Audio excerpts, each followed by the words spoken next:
Feliz sábado, é uma alegria estar com vocês. Tivemos, no primeiro momento, a igreja também cheia. É muito bom rever todos os queridos irmãos e amigos para o nosso último estudo aqui desta minissérie. Estamos falando aí sobre justificados e hoje nós chegamos ao fim da linha e eu espero que a mensagem da Bíblia possa alcançar o nosso coração. Minha esposa esteve aí no primeiro culto com o meu filho mais novo. Eu creio que já foram a um outro local. Eu queria apresentar para vocês, mas fica o abraço deles para todos. Outro dia eu ouvi uma notícia, uma reportagem que dizia mais ou menos assim: a cada 3 pessoas, uma é feia. E eu não sei se essa matéria faz jus ou tem a ver com Sorocaba. Então eu queria fazer um teste aqui. Dá uma olhadinha para a sua direita. Isso. Tá bonito ou tá feio? Fala aí. Isso. Isso. Pelo sorriso. Para a esquerda. Vai para a esquerda agora. Vai. Isso. Tá bonito ou tá feio? Tá bonito ou tá feio? Fala aí. Então, se a direita é bonito e da esquerda também, então feio é você, né? Então, eu acho que essa matéria aí tem um pouquinho de razão, né? Brincadeira, irmãos. Todos nós somos lindos. Quem é lindo aí, levanta a sua mão para ver a fé. Isso, e a fome daqui a pouco está quase na hora do almoço. Nós vamos aqui direto ao nosso tema. Ok? Eu gosto muito dos temas da Bíblia, especialmente, né? É que a gente não conversa muito. Eu sei que tem textos assim, lindíssimos da Bíblia, histórias lindíssimas. Talvez você tenha ouvido muitos sermões sobre algumas histórias. Eu também gosto delas, mas eu gosto mais daqueles textos que estão ali no escanteio. Falamos no último estudo sobre um mandamento esquecido, e nós vamos falar aqui de uma história talvez esquecida, mencionada mais para as crianças aí em algum momento da vida, mas nós vamos recapitular uma história interessante. Nós falamos em algum momento aí na semana passada que o grande conflito ele é ilustrado na Bíblia por meio de animais. Eu fiz aí um estudo há algum tempo, um estudo mais sistemático assim, sobre os animais, e aí vai sair um livro, se Deus quiser, pela CPB, chamado A Revolução dos Pets, falando sobre o fenômeno dos animais em nossos dias. Antigamente, o cachorro ficava da porta para fora, tinha uma função específica. Hoje, nós trouxemos o cachorro para dentro de casa, demos nome, inclusive em cartório, levamos para passear no shopping, no mercado, trouxemos até para a cama. É a supervalorização dos pets. Então, espero que daqui a uns meses esse livro saia aí. E aí, um capítulo do livro fala sobre o grande conflito que está mencionado na Bíblia, ilustrado por meio de muitos animais. São símbolos. Não estou dizendo que a divindade seja isso, mas o próprio Deus se compara em suas ações e até em seu caráter a animais. Até chegar no fim da linha, em um dos salmos, Deus é comparado até a um verme cercado por cães. Uma menção ali à cruz. E hoje nós vamos ver um recorte desta ideia do grande conflito ilustrado por meio de animais. O texto que nós vamos estudar hoje está aqui em Números capítulo 22. Se você tem a sua Bíblia aí, isso, abra por favor, em Números capítulo 22, nós vamos ler aqui os versos 1 a 3. Os versos não estarão na tela.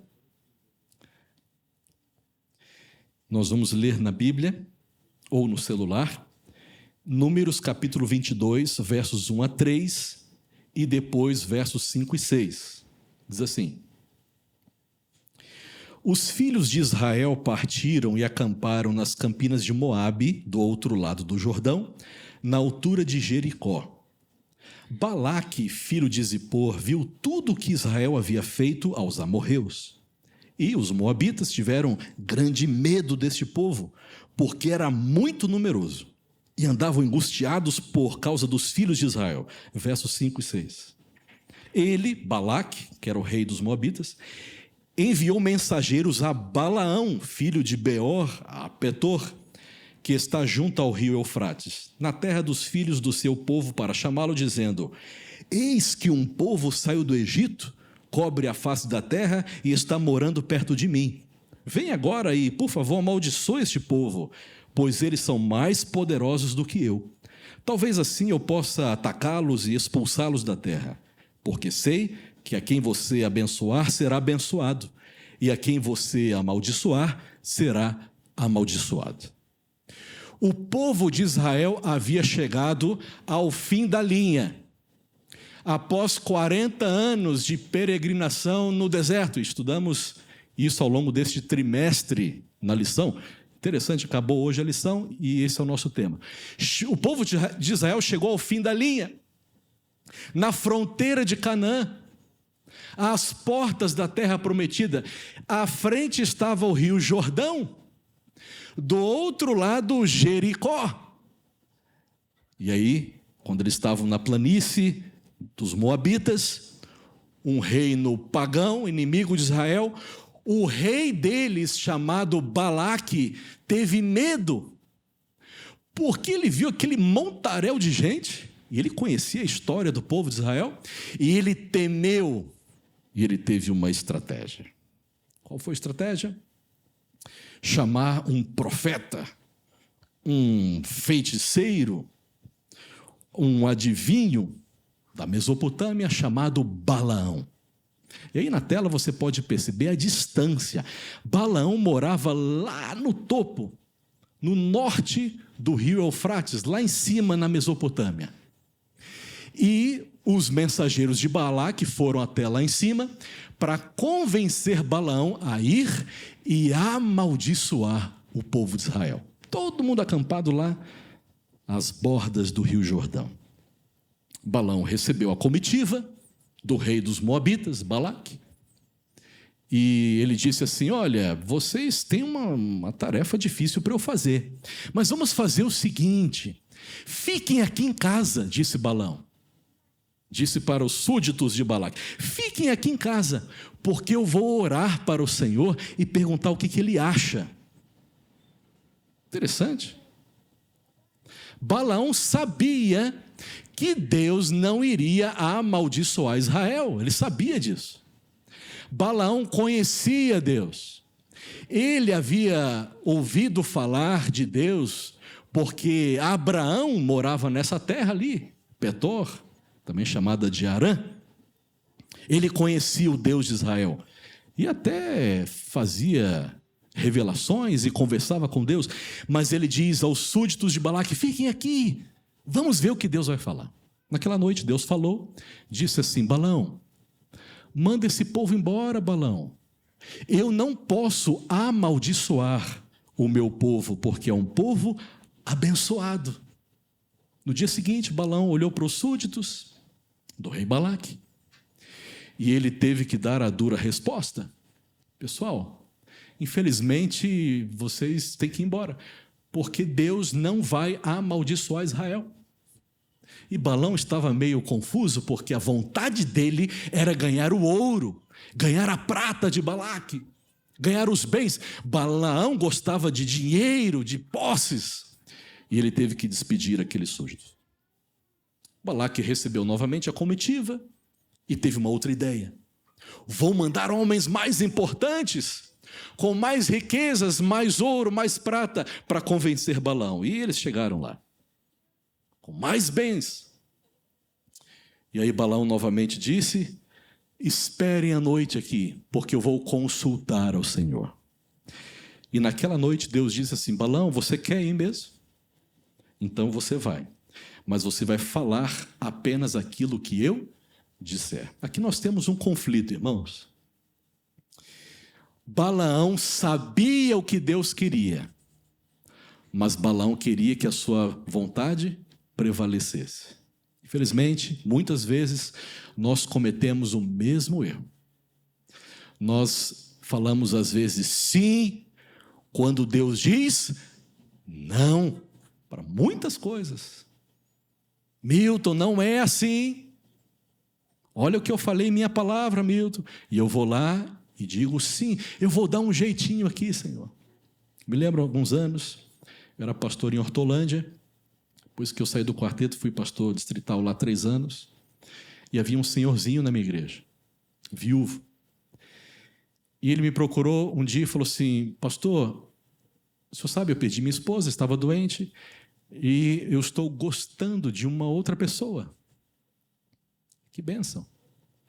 Eu respondi: ótimo. Você conhece essa pessoa há quanto tempo? Ele falou: 3 meses. Conheceu uma senhora no Facebook. E eu não sei o que acontece, irmãos, chega uma idade que parece que os nossos avós, eles viram crianças de novo. E eu falei assim: mas quem é essa pessoa? Ah, pastor, ela é de uma outra fé. Ela faz parte de uma outra igreja. Eu disse assim: irmão, a Bíblia fala que é melhor nós nos relacionarmos e casarmos com a pessoa que tem a mesma fé que nós professamos, senão vira um jugo desigual. Já viu essa expressão, jugo desigual? É aquela madeira que colocam em cima dos animais de carga, né? É igual colocar a canga ou jugo em cima de um boi e de um jumento, não vai dar certo. Eu falei: não vai dar certo. Ah, pastor, mas eu amo essa pessoa. A gente conversa tanto no Facebook, o senhorzinho me falou. Ok, ele se casou. Depois de alguns dias, mandou mensagem para mim, falou assim: pastor, preciso de uma visita. Quando o pastor recebe uma mensagem dessa, ele pensa 1000 coisas, né? Boas e desafiadoras. Fui à casa dele, era uma casa bonita, tinha um sofá grande. Quando eu entrei ali na sala dele, a esposa, a senhorinha, estava sentada no canto do sofá. Ele me recebeu e ele sentou na outra ponta. Eu já pensei, deu problema, né? Aí ele olhou e falou assim: pastor, nós viajamos para a lua de mel. E na lua de mel nós quisemos nos divorciar. Aí o pastor tem que fazer alguma coisa, né? Tentar resolver. Eu não falei assim: irmão, você sabia. Não falei isso. Aí a gente tenta ajudar, né? Se Deus disse não, mas qual que é o problema, pastor? Eu vou dar um estudo bíblico para a pessoa, para o meu namorado, para o meu esposo ou esposa. Imagina, você vai querer ir para a igreja no sábado, ele vai querer ir na sexta, ou no domingo. Você vai querer comer algumas coisas e o seu esposo ou esposa não. A criação dos filhos, como é que vai ser? A Bíblia diz: não diga sim quando Deus diz não. É para o nosso bem. E Deus falou para Balaão: Balaão, não vai, porque esse povo é abençoado, Balaão. Eu dirijo esse povo, eu fiz uma aliança com eles, eu tenho uma promessa com eles, levá-los para Canaã. Não vai. E ele insistiu tanto que Deus falou assim: vai, mas você vai dizer o que eu vou falar. E aí vem a história, que é o ponto alto, é o primeiro ponto do nosso tema aqui. Essa história aqui, irmãos, nós ouvimos muito na escolinha das crianças, né? Mas essa história, as profecias que Balaão disse, que na verdade foram 6, 3 ele seria remunerado, e ele deu 3 de lambuja a mais, 3 de graça para Balaque ali, diante dos moabitas. Essa história é lindíssima. Não só no meu estudo aqui, mas existem vários teólogos que dizem que a história de Números, da conversa de Balaão com a jumenta, essa história ela está em um diálogo no texto com Gênesis 3. Vamos lembrar o que aconteceu? Balaão estava indo, correndo ali 600 quilômetros até as margens do Jordão. Balaão em sua jumenta. De repente, no meio do percurso, a jumenta, ela sai do caminho porque ela enxerga o anjo do Senhor. A inteligência artificial colocou asas nesse anjo aqui. mas provavelmente ele não tinha, porque o anjo do Senhor que apareceu para Balaão, e ele não viu, mas a jumenta viu, era o próprio Cristo pré-encarnado. A jumenta sai do caminho, Balaão espanca a jumenta, depois a jumenta vai por um caminho estreito e pressiona a perna de Balaão contra o muro, e doeu bastante, e Balaão espanca a jumenta de novo. E a Bíblia diz que quando eles estavam em outro percurso, passando por um lugar estreito, a jumenta cai ao chão, Balaão cai por cima, e aí ele bate mesmo na sua jumenta. E o que aconteceu? A jumenta fez 3 perguntas para Balaão. Na verdade, não foi muito bem um diálogo. A jumenta só pergunta: o que eu fiz para você me espancar 3 vezes? E em sua irracionalidade, o profeta, chamado na Bíblia de vidente, o homem de olhos abertos, que era para ter visto o anjo do Senhor, ele não vê. Ele, em sua irracionalidade, ele começa a conversar com o animal. Isso aqui é muito melhor que Dr. Dolittle. E a serpente fala mais 2 vezes: não é verdade que eu sou a sua jumenta, em que você tem montado toda a sua vida até hoje? Será que tem sido o meu costume fazer isso com você? Ela só pergunta 3 vezes. E depois Deus abre os olhos de Balaão e ele enxerga o anjo do Senhor. Ele fala assim: Senhor, me desculpa, pequei. Quer que eu volte para a Mesopotâmia? E Jesus diz assim: não, continua.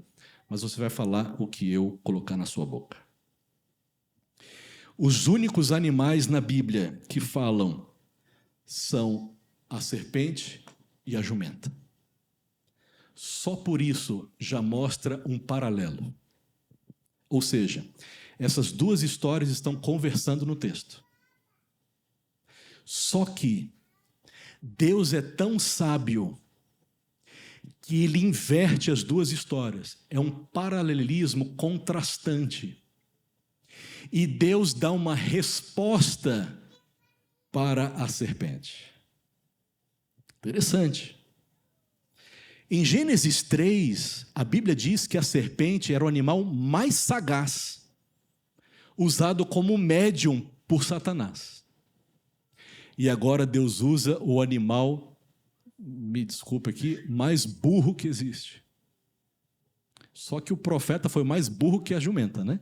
Interessante. A Bíblia às vezes mostra que nós, seres humanos, cometemos atitudes mais irracionais do que os animais. Isaías 1:3 diz assim: olha, o boi conhece o seu possuidor, mas o meu povo não tem entendimento. Ele não me reconhece como seu Deus, como seu Pai. Lembra da arca de Noé? Quantas pessoas entraram na arca? Irmão, 120 anos, Noé pregando. 120 anos. Foi o evangelismo mais frustrado da história. Só 8 pessoas atenderam. Mas os animais entraram. Irmão White faz esse paralelo. Animais irracionais obedeceram. E agora um animal irracional, ele vê o anjo do Senhor. Satanás usa a serpente para enganar, e Deus usou um jumento para corrigir a rota do profeta. Nas 2 histórias tem bênçãos e maldições. Olhe lá, Gênesis 3. Nas 2 histórias tem olhos fechados, olhos abertos. O anjo, nas 2 histórias você tem anjo com espada. Em Gênesis 3, o anjo impede o acesso agora à árvore da vida. E na história de Balaão, o anjo, o próprio Deus, encarnado ali, mostrado, melhor dizendo, ele impede o acesso à maldição. Nas 2 histórias há perguntas. Irmãos, a gente precisaria usar melhor as perguntas no dia a dia, né? Por exemplo, quando seu marido estiver irritado, bravo, uma boa pergunta é: por que você está assim? O que você está sentindo? Deus fazia muito isso, né? Caim, por que você está bravo? Perguntas. Adão, por que você ficou assim? Quem te fez saber que você estava nu? Deus, ele pergunta para a gente canalizar a nossa emoção para a razão, né? Racionalizar. A jumenta, um bicho irracional. Deus agora usa esse animal para corrigir a rota do profeta. E para fechar essa parte aqui, uma das profecias de Balaão diz assim: uma estrela procederá de Jacó. De Israel subirá um cetro que ferirá as têmporas de Moabe. Deus dizendo para a serpente assim: o descendente virá e vai esmagar a tua cabeça, a cabeça dos inimigos. Queridos irmãos, quando Balaão, corrigindo a sua rota, chega até o monte, vendo o povo de Israel, em vez de 3 maldições, ele profere 3 bênçãos. E agora, para nós terminarmos, eu vou extrair 2 frases ou versos que Balaão mencionou aqui. Primeiro verso, na segunda bênção, ele diz assim: Deus não é homem para que minta, nem filho de homem para que mude de ideia. Será que, tendo ele prometido, não fará? Ou, tendo falado, não cumprirá?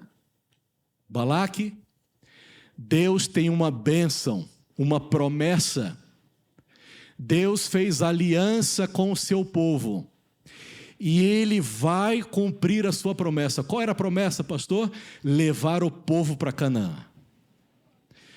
Podia se levantar todos os inimigos, todos os encantadores, falsos profetas.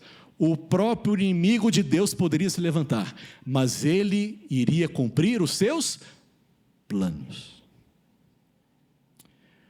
Deus tem planos para você também, que está aqui me ouvindo. Antes de você nascer, Deus tinha um plano para você. Ah, mas ele determina o que eu devo ser e fazer? Você que é pai e mamãe, você tem planos e sonhos para os seus filhos, né? Você fala: olha, vem para cá, leia esse livro, coma isso, estude isso, faça essa faculdade. Essa pessoa é boa para se casar. Você que é pai, você indica, você mostra o melhor caminho. Imagina Deus que conhece o nosso DNA. Ele tem planos para você. Ele sonha com você. E a Bíblia diz que para Israel Deus tinha planos. E ele vai cumprir. Estava conversando com meu filho mais velho, Miguel, está no IAESC, 2º ano do ensino médio. Ele fala: pai, eu não sei o que vou estudar. Estou entre teologia, medicina, tem medicina agora no NASP, o que eu faço? E aí, quando estávamos lá em Florianópolis, há alguns dias, eu falei: filho, Deus tem um plano para você. Ajoelha, ora, vai para debaixo de uma árvore no colégio, fala com Deus. Ele sonha, ele sabe com quem você deve se casar. Ele conhece o DNA da pessoa. Tem alguém orando neste momento para Deus mandar alguém que vai gostar de você. Deixa Deus guiar. Deus tem planos.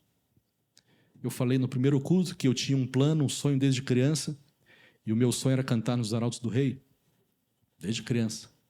Meu pai tinha uma vitrola, a vitrola com os discos de vinil girava mais lento, e quando girava mais lento, os graves ficaram mais, né? Os tons ficavam mais graves. Eu cresci gostando desse negócio de harmonia, de baixo, etc.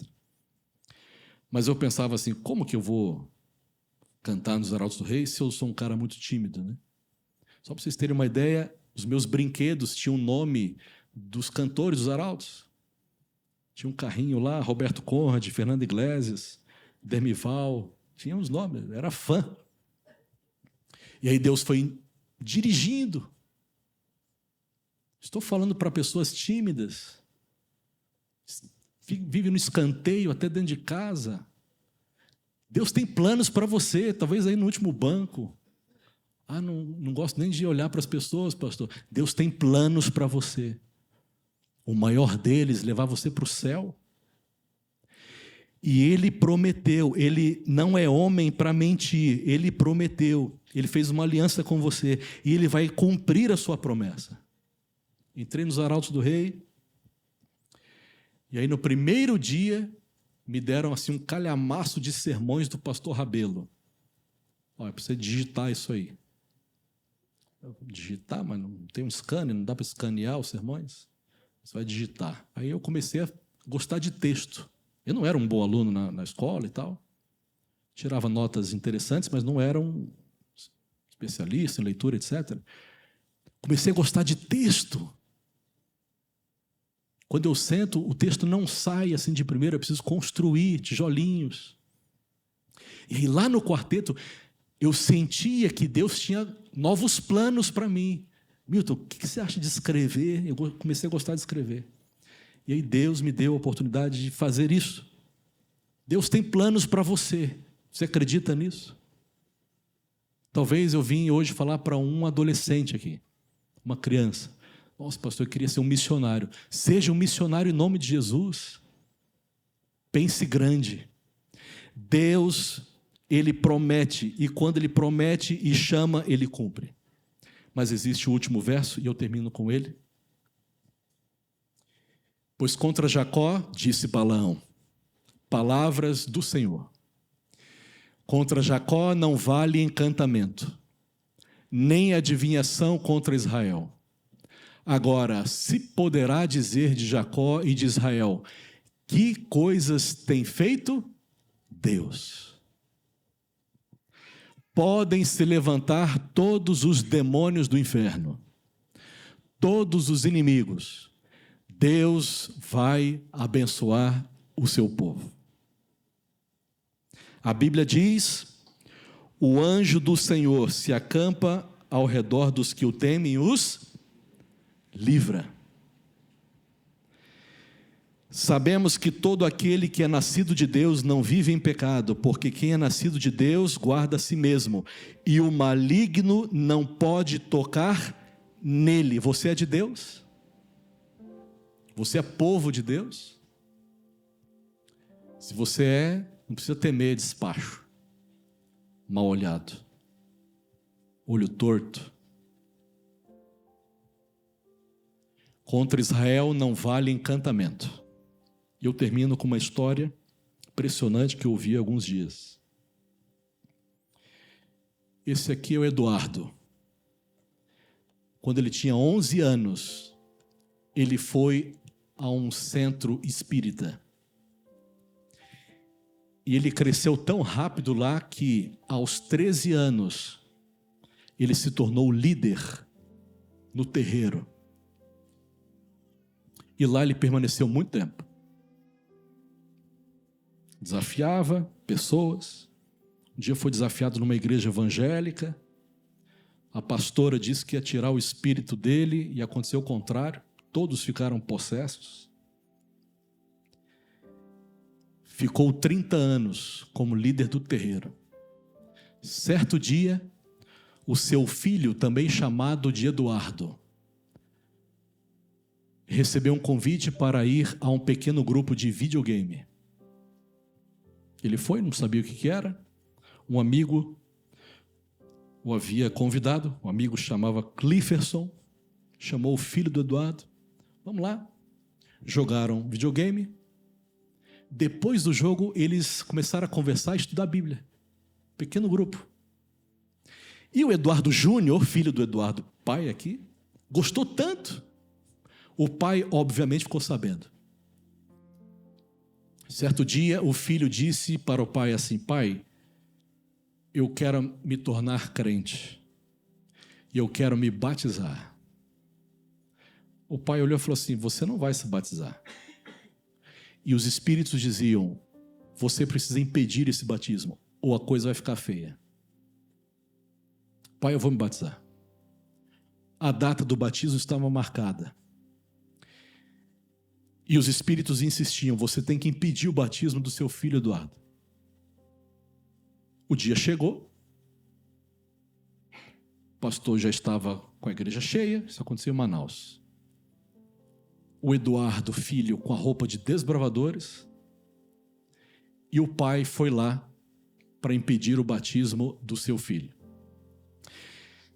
Quando Eduardo chegou à porta da igreja e os espíritos o acompanhavam, os espíritos disseram assim: nós não podemos entrar lá. Nós sentimos uma força ali maior do que nós não podemos entrar. Mas você precisa impedir o batismo do seu filho. E agora, o Eduardo pai sozinho, entrou na igreja, e quando ele conta o testemunho, ele diz que por baixo das roupas, como chefe do terreiro, ele levava um cutelo, porque os espíritos diziam assim: você precisa matar o pastor. E ele entrou. E quando ele entrou, depois ele disse que ele havia sentido uma força ali dentro que ele nunca tinha sentido. Uma força que impediu a entrada dos espíritos. E lá está o menino, o filho dele, com a roupa de desbravadores. E o pai ao seu lado com uma faca escondida. A programação aconteceu, o menino foi batizado. Você pode ver o discurso rápido do menino dizendo assim: pai, não importa a religião, eu amo você. E abraça o pai. E o menino foi batizado.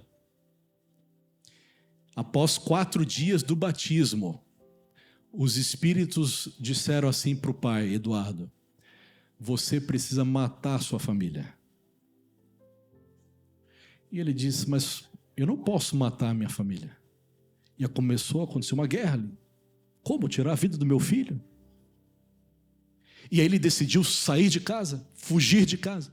E os espíritos disseram assim: você tem 5 opções de destino. Ele foi até o porto, lá de Manaus. As 5 cidades que os espíritos haviam sugerido para ele, não havia ali passagem disponível. Ele pensou: para onde que eu vou? Não posso voltar para casa. Não posso atentar contra a minha família. Ele lembrou que tinha um tio, que ele não via há muito tempo, morava em Coari. Tinha passagem para Coari. Entrou no barco, foi até Coari. Chegando lá, ele descobriu que o seu tio, que morava lá nessa cidade, era cristão. E depois de muitos embates, muitas conversas, grande conflito acontecendo ali. Certo dia o tio olhou para o Eduardo e falou assim: Eduardo, está acontecendo com você o mesmo que Satanás fez com Jó. Ele quer destruir sua família. E começou a explicar a Bíblia. E você sabe, querido irmão que está aqui, a Bíblia tem poder. E ao estudar a Bíblia com aquele homem, quando o tio abre a Bíblia, explica a palavra de Deus e mostra um Deus de amor que cumpre suas promessas, Deus começou a fazer uma obra no coração do Eduardo. Depois de 1 ano de muito conflito, o Eduardo decidiu entregar sua vida a Jesus. No dia do batismo, ele menciona que estava a 56 horas de jejum. E ele, graças ao poder de Cristo, o Cordeiro de Deus, que tira o pecado do mundo, o Eduardo foi batizado. E aqui está uma foto. Isso. Aqui está uma foto dele estudando a Bíblia com a sua família. E à direita, o lugar onde era o terreiro. Hoje é uma igreja adventista do 7º dia. Você pode dizer amém? Eduardo se tornou evangelista, com a roupa de desbravadores. E ele prova para o mundo inteiro que contra Deus e contra o povo,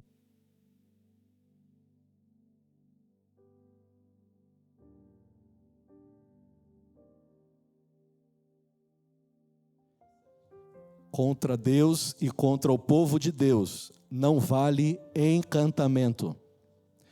Podem se levantar todos os demônios do inferno. Deus vai cumprir a sua promessa com o seu povo. Você é povo de Deus? Estamos às vésperas e na fronteira de Canaã. Só falta um pouquinho para nós voltarmos para casa. Queridos, infelizmente, Balaão,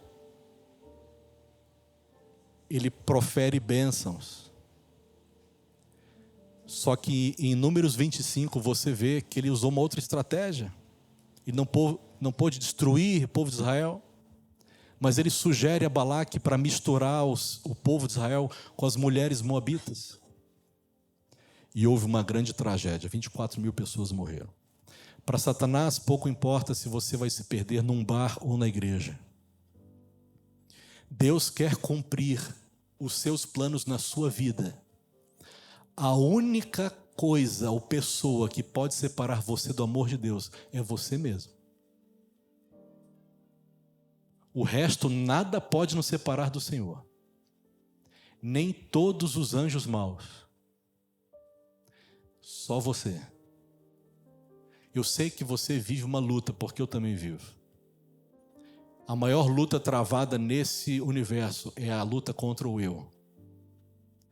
Nós não podemos estragar o plano de Deus. Nós vamos cantar a última música. E Deus tem um convite para nós. Existe alguém que quer dizer assim: Senhor, eu quero que o Senhor cumpra os teus planos na minha vida. Eu tenho estragado tudo. Não tenho feito culto em casa, não tenho lido a Bíblia, tenho assistido coisas que não deveria, tenho estragado tudo. Mas eu quero que o Senhor cumpra o teu projeto para a minha vida. Existe alguém que quer dizer isso para Deus? Eu queria convidar você a se levantar e a cantar essa música. E aí nós vamos cantar olhando para Jesus, pode ser? Cantar olhando para os olhos dele, pode se levantar? Essa música ela foi inspirada na bênção proferida por Balaão. Cante para Jesus.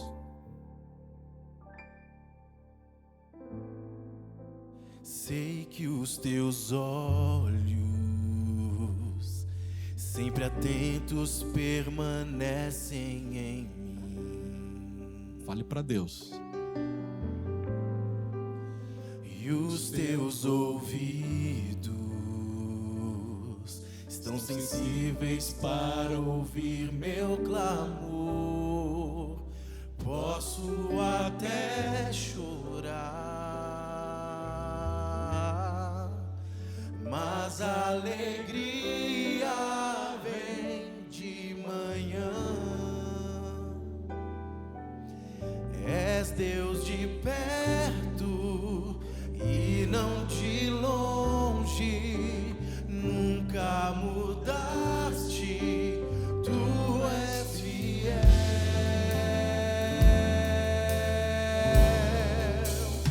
Deus de aliança, Deus de promessas, Deus que não é homem pra mentir. Só vocês.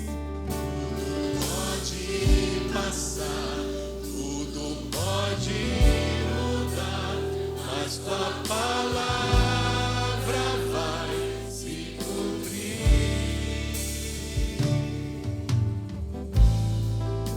Sei que os teus olhos, sempre atentos, permanecem em mim.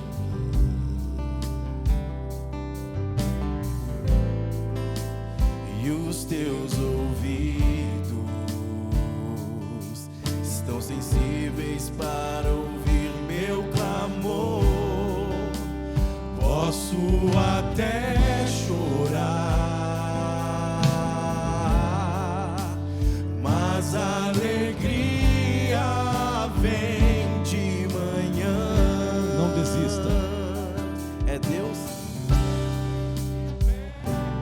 não é de longe. Nunca mudaste, tu és fiel.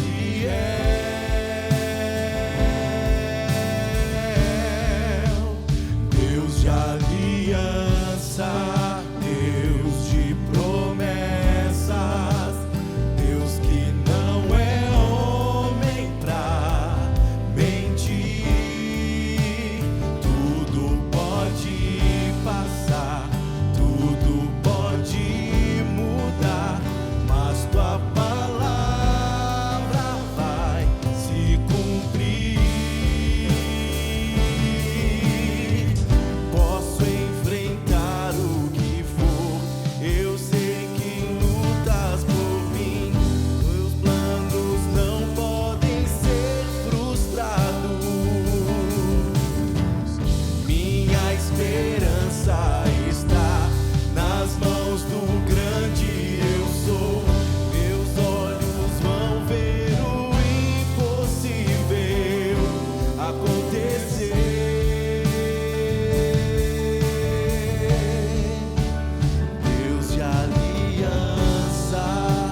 Vamos orar?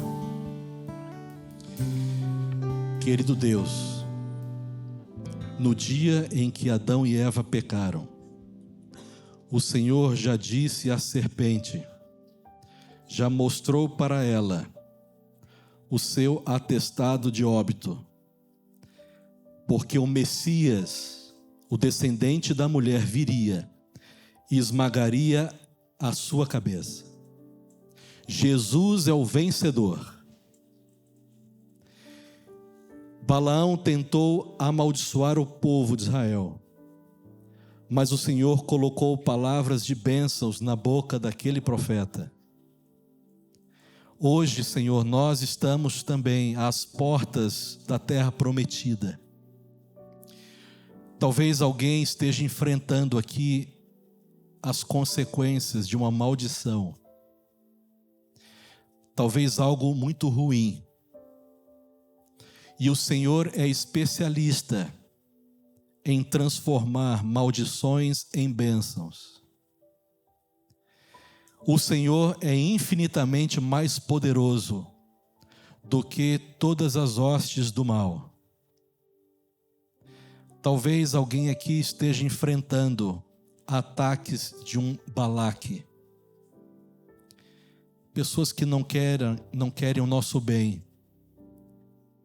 Mas nós sabemos que quando estamos ao teu lado, e o anjo do Senhor se acampa ao redor dos que temem a Deus e os livra, nós queremos nesta manhã clamar a proteção, o cuidado dos céus. E acima de tudo, nós queremos que a tua promessa, os teus planos e sonhos se cumpram em nossa vida. Talvez alguém não esteja sendo atacado pelas hostes invisíveis, mas alguém esteja sendo atacado por si mesmo, pelos próprios desejos. Sabemos que o nosso maior inimigo tem um nome.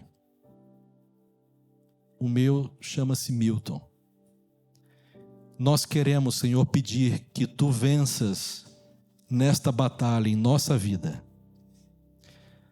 Talvez alguém esteja com vontade de abandonar tudo, chutar o balde, sair da igreja, parar de ler a Bíblia, de orar. Por favor, Senhor, não permita. Nós queremos usar o nosso livre-arbítrio agora para dizer, continua guiando a nossa vida. Livra-nos do mal. Protege, Senhor, as nossas crianças contra os ataques do inimigo. Protege, Senhor, com teus braços poderosos, os jovens dessa igreja. Quando nós formos tentados, livra-nos. Livra, Senhor. Protege os nossos idosos, os adultos, os casais. E que muito em breve, a promessa que o Senhor fez de voltar para nos levar para Canaã possa ser concretizada. Que nada nem nós mesmos nos tire dos teus planos de nos levar para casa. Perdoa os nossos pecados. Que o sangue de Jesus esteja nos umbrais da nossa casa e do nosso coração. Protege o teu povo agora ao sair. Que continuemos na tua presença. Nós oramos em nome de Jesus. Amém. Que Deus abençoe a todos.